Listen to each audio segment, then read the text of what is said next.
Hi guys! Welcome to my mini vlog! Kasalukuyan po tayo ngayon nasa bayan ng Balimena para hanapin ang king crab.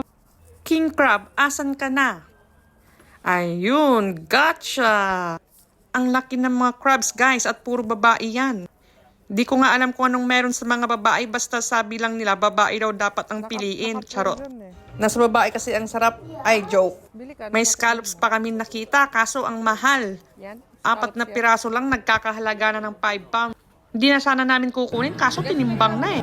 Ito na palang nabili namin guys. Charan! 4 na piraso, puro babae ang mga yan. At nagkakahalaga pala ang 4 na yan ng 7 pounds guys. O kita nyo, 4 na piraso, ang laki 7 pounds lang. Pinoy lang din po pala ang mga nakaubos ng mga crabs guys dahil magbumukbang din daw sila. Kaya pala siya mura guys dahil ang mga lokal hindi kumakain ng ganyan.